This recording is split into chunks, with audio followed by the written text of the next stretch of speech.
Alors Infractive, c'est une société de distribution de 35 personnes. On existe depuis 2008. Notre métier, c'est la distribution d'équipements de transmission télécom, donc sur différents supports, le cuivre, la radio ou l'optique. Et donc notre métier aussi, c'est d'accompagner nos clients à faire le choix le plus judicieux possible concernant les équipements qu'ils vont utiliser sur le terrain au quotidien. Il faut savoir que nous, on est bien spécifié sur le marché du FTTH, donc c'est un marché de niche. Il n'y a pas beaucoup de personnes en France qui ont la connaissance nécessaire pour pouvoir intervenir sur ce type de marché. Vous avez des grands groupes qui détiennent les marchés, mais qui n'ont pas forcément les connaissances techniques pour pouvoir justement faire le job. Et notre métier à nous, c'est de les conseiller sur le matériel qu'ils vont utiliser, mais aussi les conseiller techniquement comment déployer la fibre, par exemple, dans un bâtiment. Ça va être beaucoup plus un accompagnement technico-commercial, c'est-à-dire qu'on va vendre un produit, par exemple, notamment quand on veut déployer de la fibre dans un bâtiment, on a besoin de le souder. Et donc, on a besoin de choisir une soudeuse.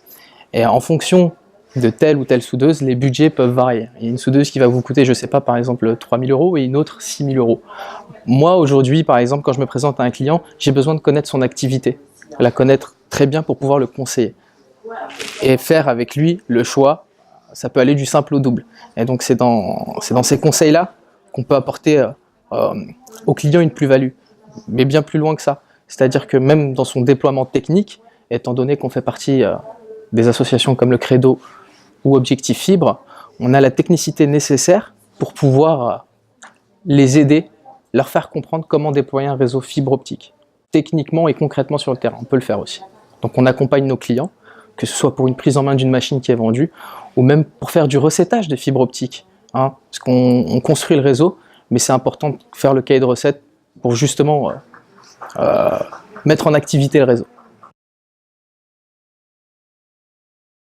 Ce rassemblement, il est important dans le sens où on voit qu'il y a une évolution nécessaire de la part des électriciens dans leur métier. Généralement, ce qui se passe, c'est que vous avez un maître d'œuvre qui va émettre un appel d'offres et ça va être divisé, je ne sais pas, vous allez avoir l'électricité qui va comprendre aussi tout ce qui est communication, donc cuivre, le coax comme on a pu le voir aujourd'hui, et aussi la fibre.